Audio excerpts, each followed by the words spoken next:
My name is Steve Gilman, and for decades I've been helping brands engage with their audiences. On this podcast, we'll connect the dots in the fast-paced world of branding by talking with entrepreneurs, leaders, and marketers on the front lines of telling brand stories.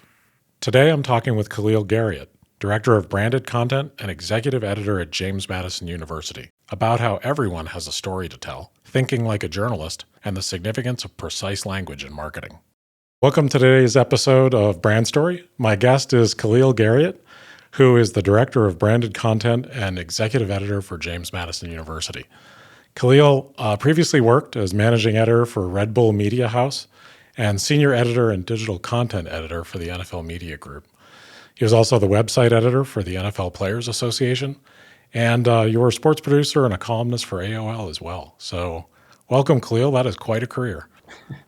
Thank you, Steve. I appreciate the introduction. Yeah, I was looking at all you've done, and not all your work because you're so prolific, but that's a really interesting, exceptional career that you've had so far, and content and in sports marketing. And sports marketing is really competitive, and it's a little cutthroat. Can you tell me a little bit about that industry and how you got started in that, and what brought you from Red Bull to JMU? And Sure. So, yeah, long story short, I guess I have about 17 years of professional experience now, and I appreciate the kind words. I always try to remember humility, and there are many people out there with much more impressive careers than mine. But anyway, I appreciate the kudos.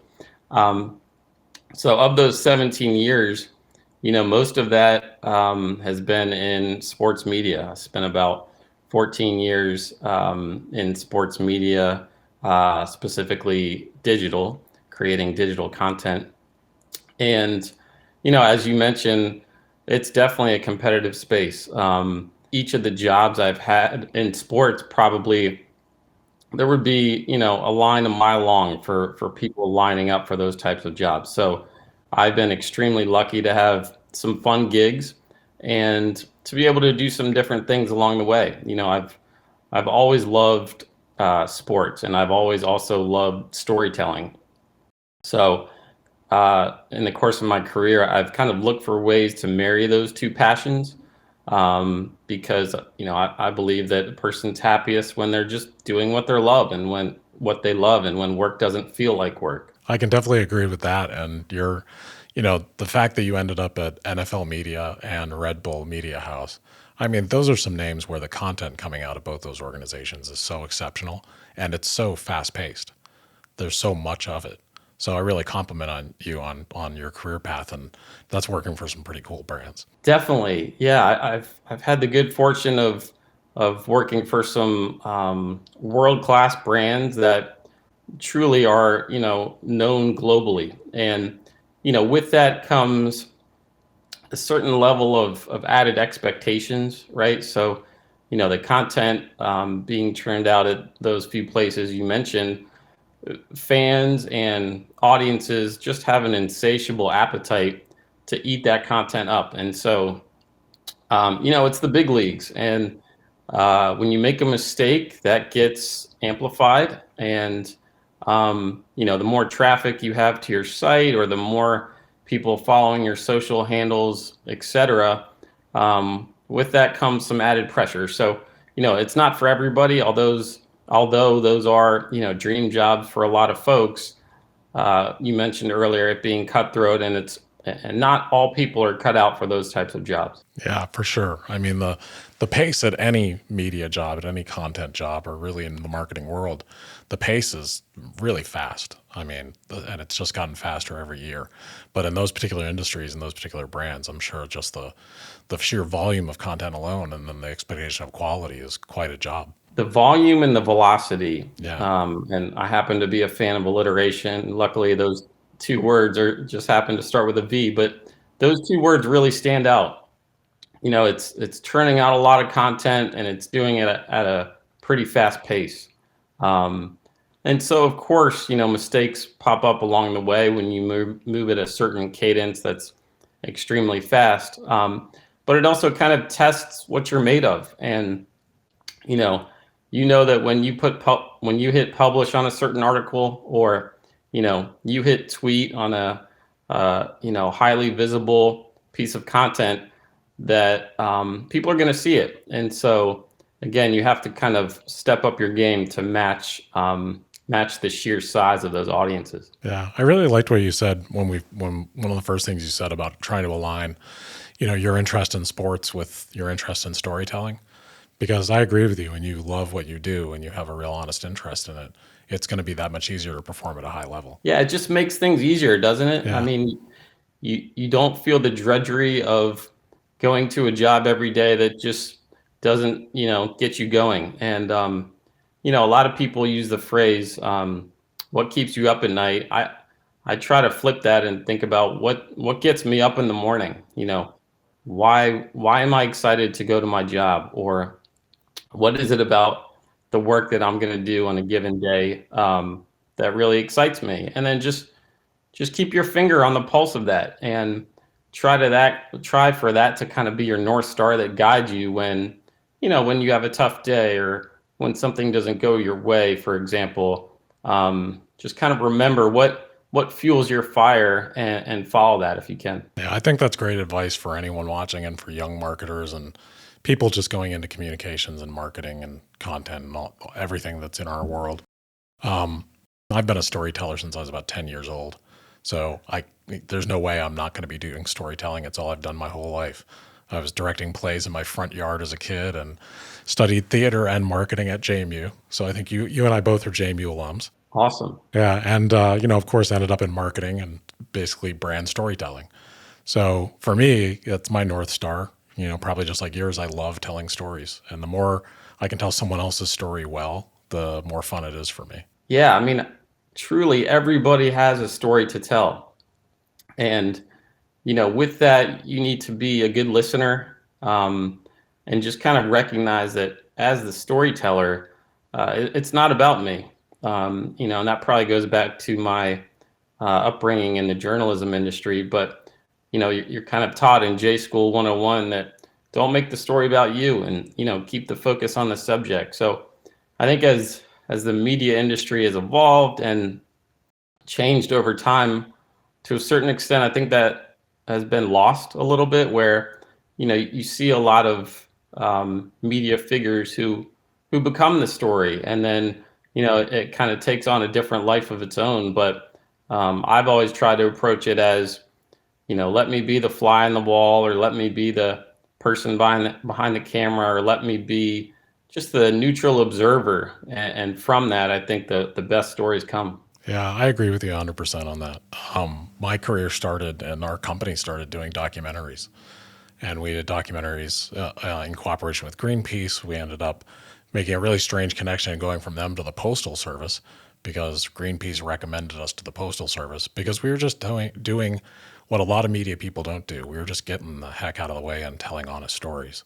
It wasn't about us. It wasn't about trying to edit it in a cool way or get something on our reel. We just wanted to tell stories about people. Yeah, it always comes back to people. Yeah, and I think I get that from theater because it's very human. Definitely. And, storytelling is as old as Cain and Abel, as they say. It goes back, centuries. And human beings have an inherent draw toward stories. And, who doesn't love spinning a good yarn, or who doesn't love, sitting around the campfire and just hearing a tall tale, whether it's true or not. I mean, it's entertaining, right?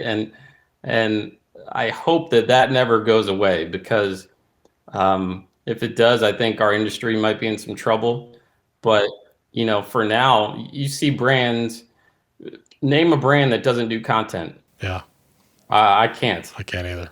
Everybody truly is in the content space now. So, before maybe 3-4 decades ago, it would have been a more exclusive club of traditional legacy media outlets. And then just everything changed with the rise of the internet and social, where truly all brands are expected to create content of some form. Yeah, and if they aren't doing it actively, they will be soon.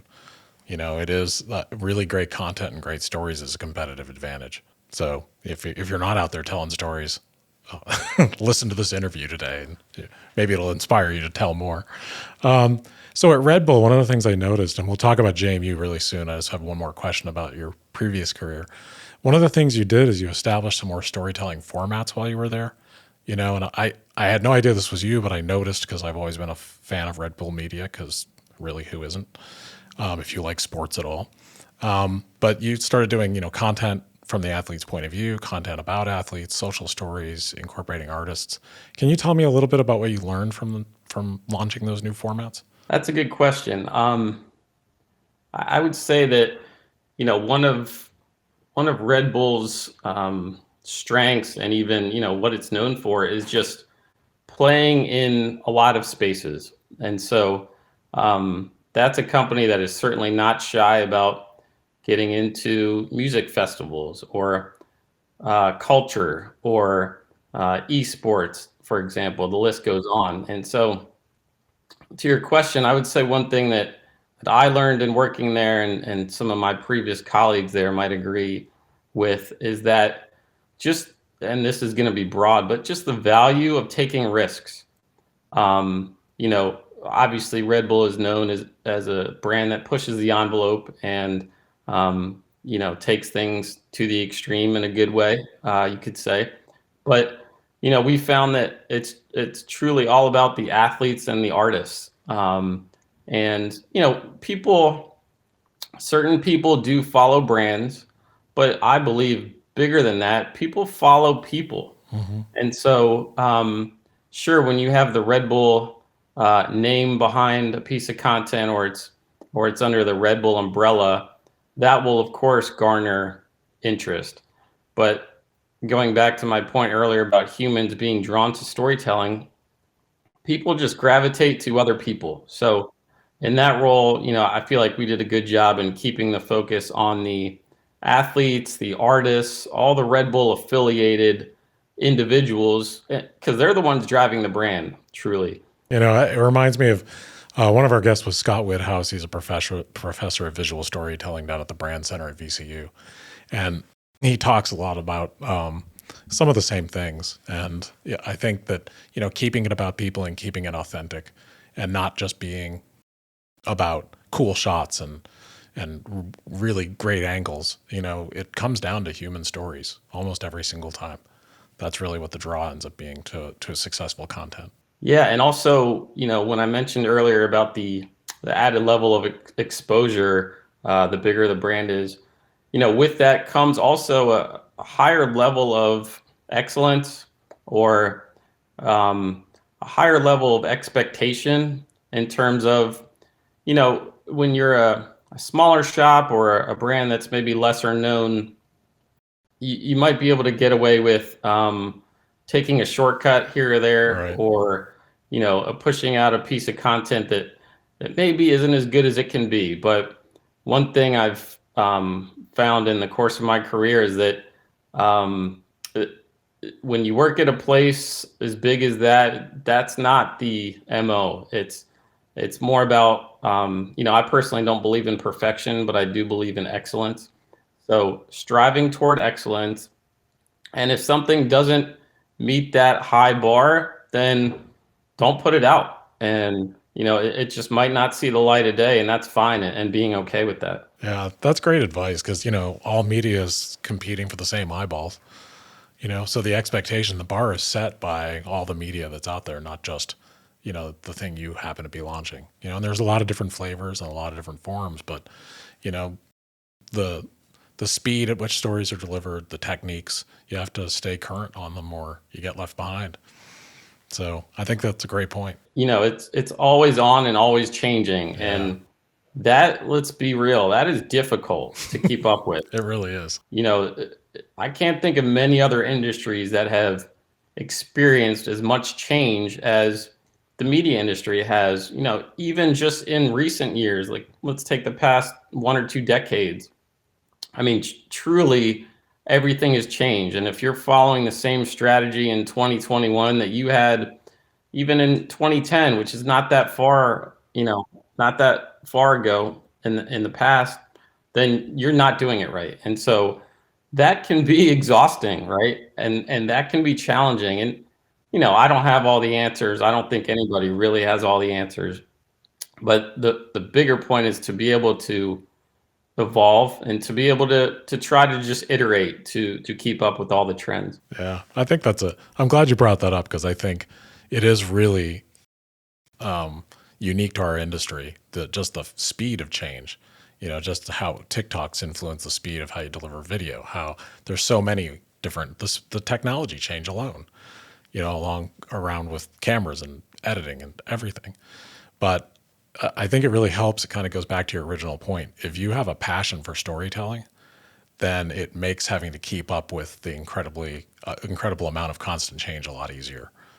If you weren't passionate about this and you were in it, it will eat you alive. Yes. And there are a lot of reformed journalists out there, or a lot of people who used to be in the media field who I know personally who have just kind of said, I can't do it anymore. I can't keep up with it.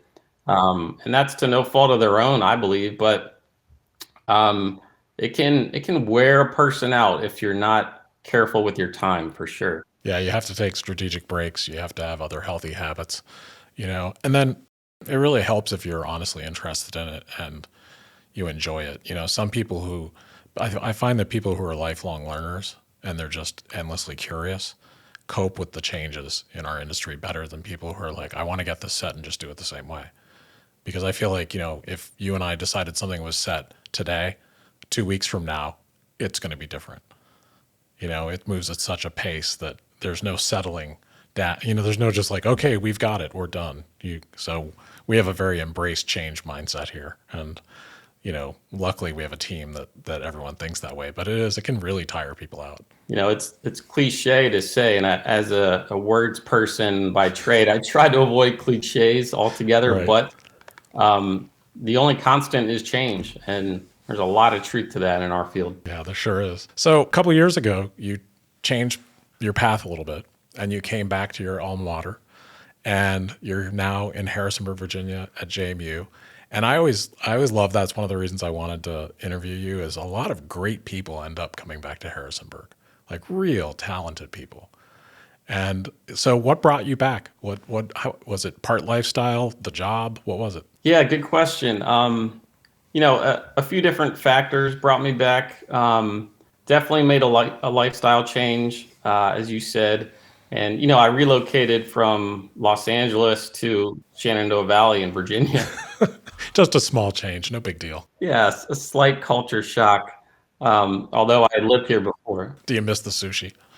Yes, I miss the entire LA culinary scene. Oh, I bet. It's second to none. But there's a lot to like about this place and this area. And, ultimately it was a call to serve my beloved alma mater. And that was just something that to my point earlier about what gets you up in the morning, I truly love James Madison University. It's been a big part of my life since 1999, and to be able to come back and serve JMU in a content role, so still the same type of field I had been in, just really intrigued me. And there are a lot of good things happening at JMU. It's a really auspicious time to be there, despite the year that everybody has had, higher ed included. Yeah, I mean, JMU is an amazing school, and I'm a huge fan. I mean, I went there before you did, a good 10 years or more before you did. But I was in a theater program that, even in today's world in theater, they don't have half the freedom that we did. We had such experimental spaces. We were able to put up anything we felt like putting up, formed an improv troupe, toured them to other colleges. So just the things that we were able to do, just the pace of the learning and the freedom that we were given, I'm eternally grateful for that. It's an incredible school. There is truly something for everybody at James Madison. And, I've experienced, as of you now, I've experienced that as a student, an alumnus, a super fan of our sports teams, a donor, and now as a, employee. You will find your way and find your place at JMU. And I'm not sure that all colleges and universities can truly say that. I mean, since 1999, like I said, I've been, JMU's been a part of my life, and I'm not exaggerating when I can say truly in that long time period, I can count on one hand maybe the amount of people who have, had a not so positive experience at Madison. There's just something about the spirit of the place and the people who drive it that is truly unique. Yeah, I completely agree. And then if you look around our industry, you've got graduates, especially in our industry, people at Industrial Light and Magic, the president of the Martin Agency. You just have people all over, copywriters, editors, cinematographers, just so there's a ton of talent that comes out of our school. And I think there's a mindset of the students that come out that's much more almost like really can do. They're ready to just jump in and do things, which is a really unique quality. So I don't know whether it's just the kismet of where we are and the quality of the school, but it is really a special place. Yeah, definitely love hearing you say that. And one of the USPs that we try to articulate is just the fact that the success of our community, especially our student body, it's about, equal parts intellect and action. And, we've seen employers say that they prefer to hire JMU grads because of the, really rigorous coursework that they're getting in the classroom, but also the combination of those academic skills with the people skills, and just to be able to relate and work together, use critical thinking, value things like teamwork and collaboration. All of that is what our students are known for, and we're very proud of that. Yeah, and rightly so, because we've had a ton of interns from JMU, and they've all gone on to pretty great careers in major agencies. And the one thing I would attribute to them is one, some real skills, like a real ability to write and write creatively, but even more importantly, interpersonal communication. And that kind of like, hey, let's get down to work, not just I'm an academic now. So I think that focus, that combination really does something unique. So now at JMU, you supervise a team of about 20, from what I understand, editors, writers, designers. And what advice do you have to other marketers about managing a creative team? Because you've managed a bunch of different creative teams under some pretty intense circumstances. Wow.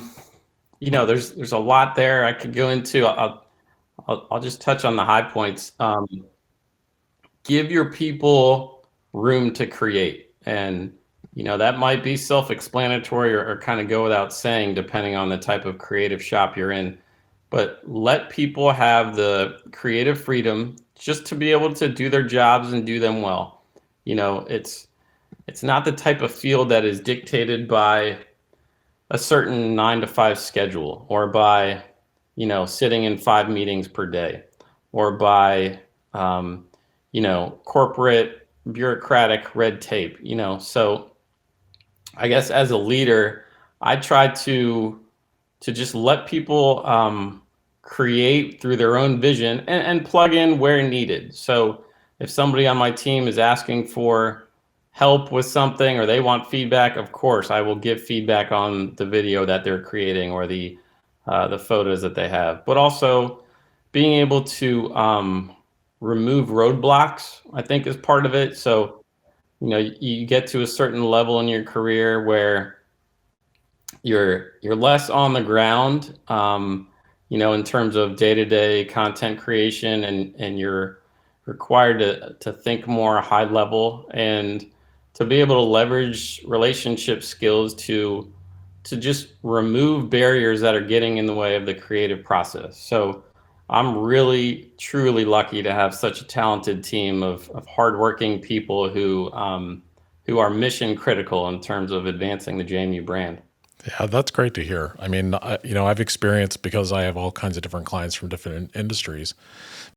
Those are the teams that work the best. And, my philosophy has always been, as leading creative teams, I always feel like I'm a valet of just trying to get them from one point to another so they can do their thing. And like you said, remove obstacles and trust. Trust that their version of the story, yeah, it might be different than what I would do, but, their version of the story is probably better than what I would do most of the time.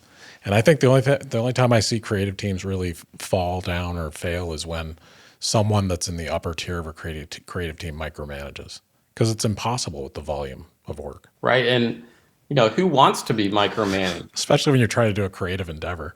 Right. Which, takes time, and sometimes the best ideas just take a little while to generate, and they don't necessarily appear, overnight, so to speak. But, also I think a lot of it comes down to relationship building. So I think our team, we operate with a mindset of, we believe we're pretty good at our jobs, but also we are collaborators with so many partners around campus who are also good at their jobs. And so if we can address a blind spot or vice versa, have a campus partner point something out that we might be missing, those relationships are critical. And, no one person can do it alone. No one team has all the answers, as I said before. But again, going back to the Madison way of being collaborative, which is one of our core values, that carries over in our employees as well, even if they didn't go to JMU, just because of the spirit of the place. And so we try to never say that we can handle a certain project all by ourselves. It truly takes a village to up-level a brand, or to be able to push a brand strategy to the masses. And we're pretty proud of the work we do, but it's not just us. It requires many people behind the scenes as well. Yeah, and I think great teams that accomplish a lot, like yours, and I see your content all the time, and it's amazing. You guys do an incredible job. I'm a huge fan. And I think one of the things that we talk about, like on our team and with other creative teams we work with, is there's a certain vulnerability to what we do. You have to have a strong opinion, but you have to be ready to give it up immediately. Like, we'll be talking about something and I'll be like, here's what I think, right up until someone says something else that I'm ready to completely change my mind, which doesn't mean I'm wishy-washy, but you have to be really mentally flexible to these jobs. Totally. And, the more people involved in a certain project, especially on the creative side, the more opinions you will get. But ultimately, in my mind, it comes down to, who is the sole content owner? At the end of the day, there will be one person to export that video. There will be one person to publish that set of photos. There will be one person to hit post on the Instagram post. And so it is tricky when you're talking about navigating so many different opinions. It takes a certain person to be able to, receive information and take all those opinions in and hear them and listen to them, obviously, but also make a call at the end of the day. And, that's part of what leadership is about, making those tough calls. But I don't think you need a certain title or a certain corner office to be able to make those decisions. Yeah. Sometimes they get made in really interesting ways too. Sometimes you make one and you learn from it. Maybe it wasn't a perfect decision, but it's always better to make one than just hedge, and try to like put off a decision or, not take a risk. So sometimes you just have to make them, live with them, and iterate, keep learning. So I think it's interesting because it's one of the things I love about our industry is that learning isn't a top-down thing. It's a circular thing. You're learning from everybody around you all the time. Totally agree with that, especially, on the creative side in terms of content creation. There are so many brands and, in the higher ed space, so many other institutions doing it well that, imitation is the sincerest form of flattery. It's okay to mimic a great content idea or format that you see out there. Make it your own, of course. Do not plagiarize. Don't get me wrong.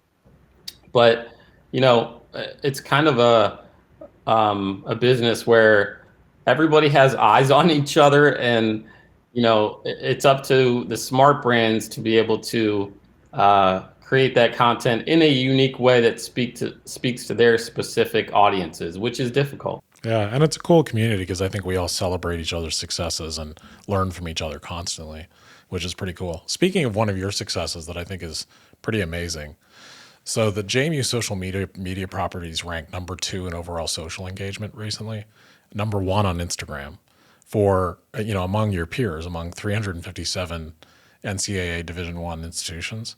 That's pretty amazing. Like, I've been watching you all, and I think, I know it takes a village, and I know it takes your entire team. But since you've taken over, since you started being in charge of content, I've seen a real change. I think it's a very positive one. So, what do you think contributed to that particular success? Because that's quite a success right there. Well, thank you. I mean, on behalf of the entire JMU Communications and Marketing team, thank you. It is not my show, though. So there's actually a separate social media team, and they're the ones who do the scheduling and some content creation and the publishing and look at metrics and everything that it takes to be able to engage well on social. My team is primarily counted on for the content that goes into those channels.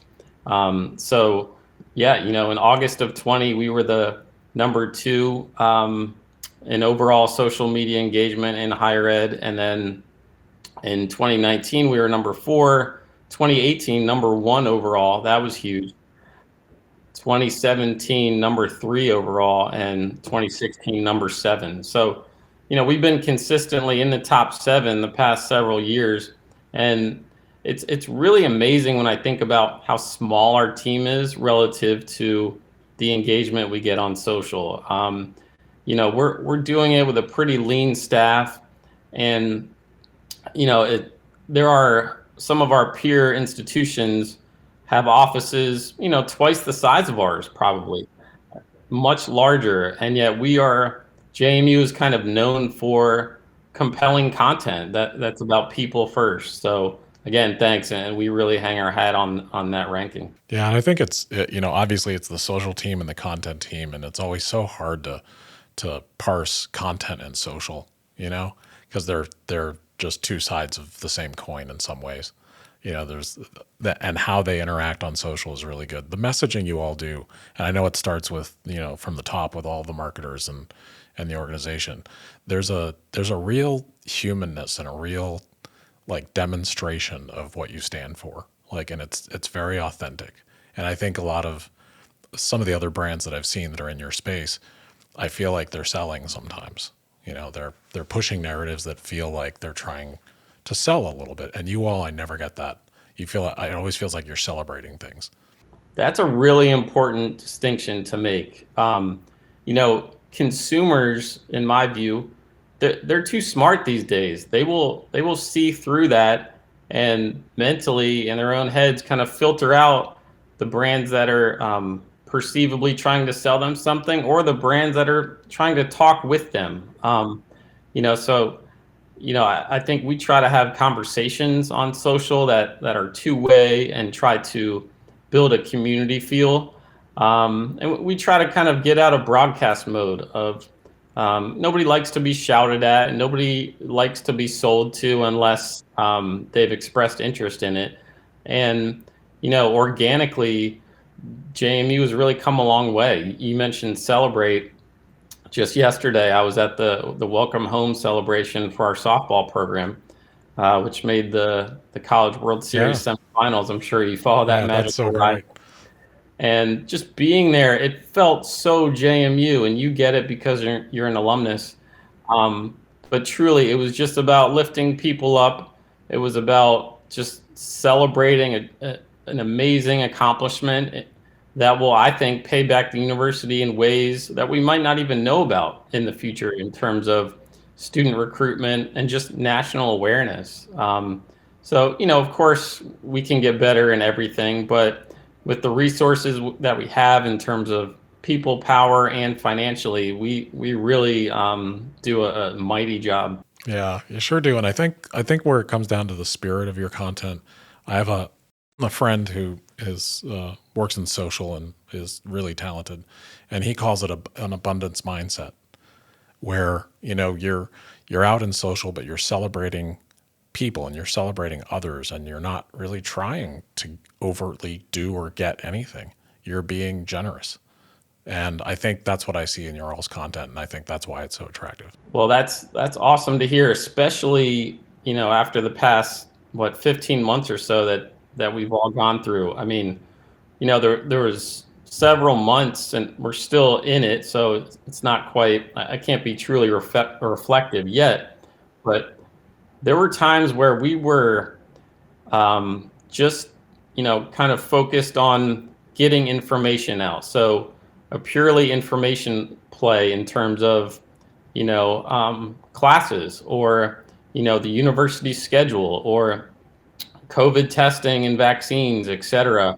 And, on the surface, that doesn't really present many engaging content experiences for the user.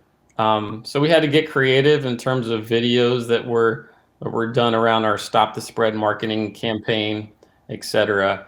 And but also, social is a great place to just disseminate information. And it's the front porch of your brand, and it's the first place many people look for the utility aspect of information. And we recognize that, and we had to pick our spots, and obviously not get too cute, or try not to get too playful when we're talking about a raging pandemic. Yeah, and I think that's a real success in storytelling. And you see the brands that did it well, and you see some brands that didn't, because getting too cute or trying to promote when everyone wanted just information, it takes self-control, and it takes it not being about you. So I think you all got through that with flying colors. That was no easy challenge for any brand, and especially a brand as public as you all, with so many opinions flying at you about what you should and shouldn't do. Well, thank you, Steve. We learned a lot of things along the way, as I hope all organizations have. And things are just so different, compared to how they were in February of 20, in terms of priorities, or what's our value prop, or what differentiates us.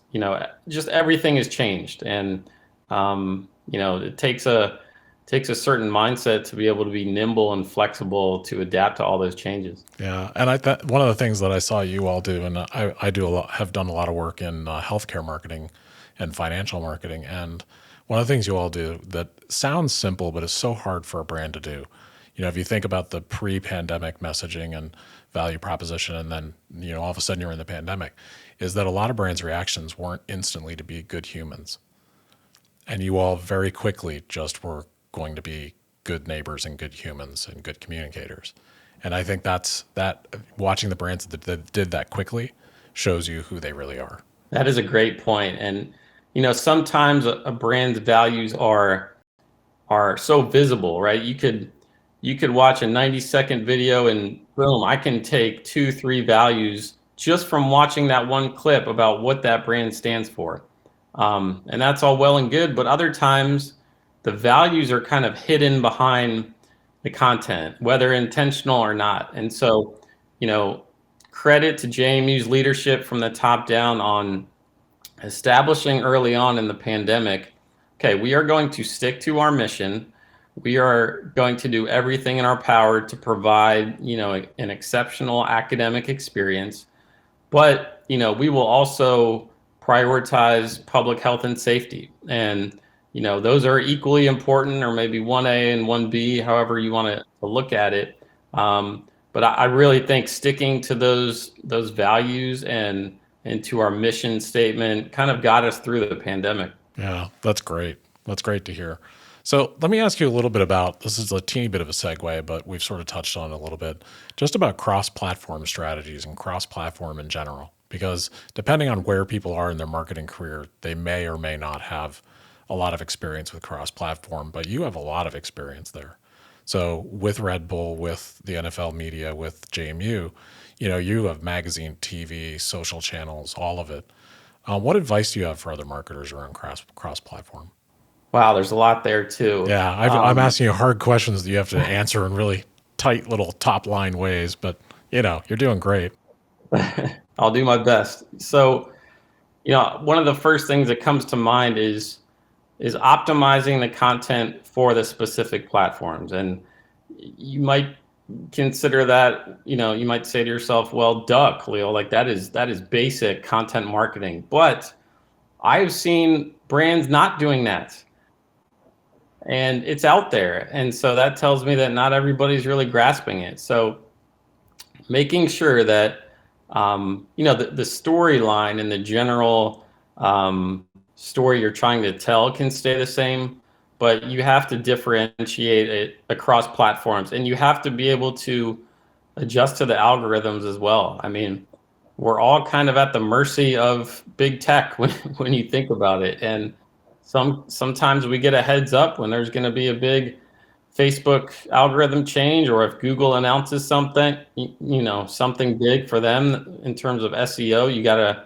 read and react to that. But other times there might not be a heads up or a warning. And so being able to be flexible in terms of what the algorithms are dictating, I think is essential. Yeah. And how does that and the need for speed impact your content planning process? I have kind of a saying that goes back to my journalism roots as well. And it's not always true in marketing, but I try to stick to it. Be right first and be first second. So yes, of course, there is a rush to get your content out the door. And yes, speed is important in terms of how you will rank in Google and et cetera. But I think it comes down to just taking the extra time to really fine tune a piece before it goes out. Those few minutes, or if it's, even an hour, those few minutes or hour, that can go a long way in terms of how the audience receives it. Because, the last thing you want to do is make a highly visible mistake that, your competitors could capitalize on, for example, if they want to, or that you could lose people from. Gen Z, I mean, they are so discerning. They know exactly what they want. They represent, the next generation of consumer spending, and we're talking to them. And so if our content is not tight, and if it's not geared toward them in many ways, then we could miss out on engaging with them. So just, take the time to fine tune and polish content before it goes out. And just know that sometimes it's okay to not be first. I would rather be accurate, and I would rather be polished than I would be first and, have a mistake. I love that saying. I'm definitely going to quote you on that, because that is a great saying. Not being a journalism student, like, I have to say I haven't heard that one, and I really like that. That's a great practice too, because I've seen people make terrible mistakes by rushing. And then a friend of mine, Scott, who was on this program, he said, so you always also want to have a healthy skeptic in the room. Someone that's like, well, should we be saying that? It's always good to have at least one of those on your team. Definitely, yes. And I kind of take pride in being that person sometimes. But words truly matter. I mean, I think everybody in marketing recognizes the power of video as a tool, but I just keep seeing so many use cases, so many examples of words really mattering in marketing these days. And, inclusive language, precise language that leaves no holes, because again, consumers are just too smart these days. And with all the movement around, racial justice, or the extra very important attention paid to things like people with disabilities and making sure that they can access content, or, it's Pride Month right now, right? And so when you don't get the words right, that's a huge problem. And so I don't mean to diminish the value of video, because I would never do that. But if it's written content, or if it's a written piece that you're putting out there, again, just take the time to get the words right, and you'll reap the benefits, although they might not be seen. Yeah, I agree with that completely, because there are so many topics. There always have been, but there are a lot today and a lot going on where you want to be accurate, because if you come off as careless, then you're demonstrating how much you respect certain things. And I think it's incredibly important to be detail oriented, especially in writing, but really even in video. If there's something someone says on camera that can kill you just as well. Yeah, and that goes to, for those who work in corporate comms or in media relations or PR, that comes down to, who do you choose to put out front? Who do you want to represent your brand on camera? And not everybody is good on camera, and that's a fact. And certain people kind of have it or they don't. But if you're working in PR, that's kind of your call to be able to determine, is this person who I'm granting a media interview to, will they represent our brand the best way? And actually, that's not even part of my day-to-day job, but just kind of something I've noticed in the field. Yeah, that's really important. So with JMU and the things you're in charge of, I would expect that the content needs, they serve so many audiences at once. So when you're producing, whether it's written content, I know you're doing it for specific audiences, but also there has to be content that you're producing that's going to, be multi-purpose across all these different audiences. How do you plan content like that to reach those audiences, and how do you tailor stories so that they're multi-audience? Yeah, to your point, we produce original content that goes into every JMU channel. So Madison Magazine, print and digital, jmu.edu, social media, recruitment marketing efforts, email marketing, direct mail, the list goes on. So we have a standing Thursday content meeting that has really become key to our operations, where it's a pretty inclusive group of people within university communications and marketing, but also people outside of our office. And, it's every Thursday at 10:30 a.m. And we really leverage that meeting to be able to talk through story ideas, go around the room and see what people are planning in terms of what's on the content schedule, and just cross-pollinate. You'd be surprised the value of two humans talking to each other, and the just truly the value you can get out of a conversation about what two people are working on, or what projects two different groups within the same shop have going. So we try to align our content, dissemination that way. And, I think we have a really hardworking team, and everybody gets it. There's nobody who's kind of a weak link in terms of, well, why is this content important, or how does this push the brand forward? We have a lean team, but a really impressive group of people we're all in on advancing JMU. And at the end of the day, that's our mission. That's great. Yeah. I mean, people have to have their hearts in it. And so what do you think is the biggest mistake you see other content marketers make these days? Wow. Another loaded one. Sorry. I can handle it. Biggest mistake in terms of content itself, or just generally speaking? Yeah, either one, however you want to handle it. I would say not understanding the audience. Who are you trying to reach, and what are their interests? What are they not interested in? What turns them on and off? Like, what's that persona of the person you're trying to reach? And also kind of a corollary to that, what do you want that audience to do? So when you present your content to them, or they engage with it, or it, punctures their awareness, okay, so what? But then what happens next? Are you asking them to take a certain call to action, or is it purely an awareness play, for example? So, when I said understanding your audience, data. I mean, but it's a fine line, because there is so much data available out there, and I'm sure you've heard of the term of paralysis by analysis. Oh yeah.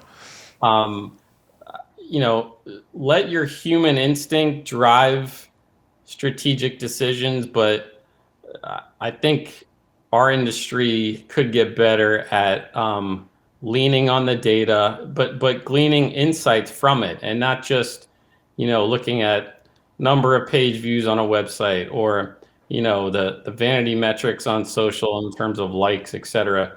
But then what's the next step of that? How do I take this data and change my processes? Or how do I iterate the next content opportunity based on what I learned last time in terms of what my audience is telling me? I think that was a great answer. That's one of my favorite answers to that question, because it's, it might seem simple, but it's astounding. I see content and I see things go out where I can clearly tell they haven't thought of the audience very well. And it always stuns me, but it's still happening. So I think it bears mentioning. So thanks for touching on that one. Of That's course. great. Thanks for the question. Absolutely. So what do you think has had the most impact on your perspective as a storyteller? I have 2 journalism degrees, Yeah. and I'm very glad that I went that route. That has had a big impact. Although I'm not in a pure journalism job right now, it's more of a content marketing gig. I've I've always kind of prided myself on being able to think like a journalist. And you know, the term media member has gotten so vague and loosely used, and there is a huge difference between journalism and media. And a true journalist versus somebody who's just um, considers themselves, part of the media. So there's a line there. So I've always tried to keep in mind what I learned in J school and apply those skills to whatever the job is. So if you can think critically, like journalists are taught, if you can, approach things with a critical eye, that will take you far. And just just pulling out the truth, seeking the truth, valuing authenticity, all those things have made an impact on me personally. That's a great answer. Journalism training and going to journalism school, I think, is invaluable. And, the way that I relate to that is, if I was asked that question, I would say theater, because I always go back. My touchstone is always going back at story structure, really truly understanding story structure, and how all the stories we tell are versions of just a few stories. The hero's journey, the different types of stories that are told, and that's always my touchstone. So, I think we all, what makes the biggest impression on us. I love to see how people carry that forward. I think that's really Yeah, cool. hero, villain, conflict, and resolution, Yeah, right? yeah. I mean, if it isn't there, it isn't a very good story. So, so I just have a couple more questions that are pretty quick. This has been a blast, by the way. I've had so much fun talking to you today. Likewise. Yeah, thanks for doing this, man. So this past year, you touched on this, but this past year, with COVID and the whole thing, was really challenging. And, it certainly isn't time yet to be like, okay, we're good. But a lot of people have had so many different types of experiences. But what was the biggest positive that you took away from this last year? There was a certain, and there still kind of is a certain feeling of just be ready for anything at any time. And I really am proud of the way that our team stepped up and answered the call. We're doing things right now that are not necessarily in our job descriptions, or that we would not have thought to be doing, pre-COVID. But just being able to roll with the punches and adjust on the fly. I'm really proud of how our team stepped up in ways that we probably even wouldn't have considered before. Yeah, I mean, there's a lot of growth, I think, that's happened professionally and personally, where people's ability to be emotionally flexible, and, from using new technology, we didn't think we'd all be at home talking to each other on Zoom and still getting work done, to just all of a sudden having less social commitments. And where do you put that time? I think it's been a really real, everyone I talk to, it's been a huge learning experience. Definitely. And, I truly hope that we're going to take what we learned in the, since March of 20 and apply it. We would be fools not to. And there's so many different learning experiences and opportunities that will shape, our future success. And on the human side, I kind of use the time to just take a good look in the mirror and ask myself, like, what am I about? What do I value? What are my personal values? And I can't think of a time in my life where that's been more stark. And to be able to just be in touch with who I am as a person, I hope that has a carryover effect into my work. But I would encourage everybody, if you haven't already, to just spend some time in introspection and reflection, and let the challenges that we've all experienced just shape who you are going forward. And every time I hear the phrase "back to normal," I just cringe, because what does that mean? What does back to normal mean? And there are a lot of ways where I don't want to go back to normal. I'm totally open and receptive of a now normal, or the next normal. But I think if people can emerge from this as changed individuals, hopefully in good ways, that I guess I'm a dreamer, but I think society at large will be in a much better place. Yeah, I agree with you. I think that was very well said. I think if when people say go back to normal, I always cringe too, because it's it's a very closed off way to look at it. We, there's no going back to there. Not what we learned about the world, and our, we had a lot of preconceived notions just blown up, and a lot of habits blown up. And so, our company, we're working entirely differently. There's some real positives to take from it. And I don't know what the next normal will be, but I'm looking forward to it, because I feel like we got to get out of a lot of ruts. Totally agree. And another positive that I'm going to take from it is um, really just a a more profound appreciation of my team members and the people around me, and just knowing the stuff that they're made of, the metal that everybody is shown, the willingness to roll up your sleeves and learn a new skill, or the dedication and commitment to a job that sometimes requires, nights, weekends, and holidays. And that kind of always on mindset in our field. And so I'm really going to try to make it a point to show my appreciation to people who are around me, who have stepped up during some pretty tough times. Yeah, I've been so impressed with people. I've had some people just blow me away with their abilities and their initiative, and just doing things that they never thought they'd be doing. It's been a really amazing experience. So I have one last question for you, and I'll let you go, because I know you've got things to do, and I don't want to keep you all day, even though I feel like I could talk to you for a few more hours. It's a lot of fun. Uh, what advice would present day you give to a younger you? These hard hitting questions are impressive, Steve. Leverage the heck out of your network.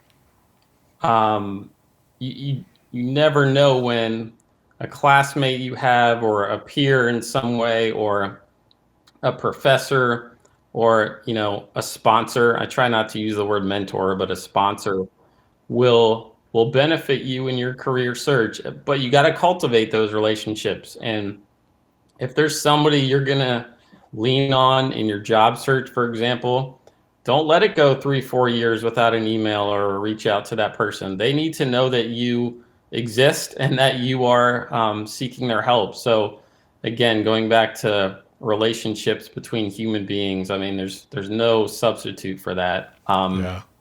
And also be open to opportunities. I think it's good to have a strategy in mind, and a certain vision for where you want to take your career, or do you want to go to grad school or earn an advanced degree. All those things are of course important to have in your mind, but be malleable. And if an opportunity presents itself that might not necessarily be in your original plan, be ready for that. And because opportunities, just they're not there every day, and they don't present themselves all the time. And so I think I've seen some people just stay focused on what they think their track should be, and when an opportunity arises, just they kind of poo-poo it, or close the door on that.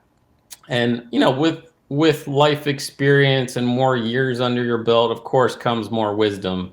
Um, but for younger people starting out, have a vision, but keep the door open for opportunities always, because that's how you will learn, grow, make mistakes, take chances, and just kind of find yourself professionally. Yeah, that's great, man. Thank you for that. I think that's great advice for people. And for a younger you or a younger me or anyone.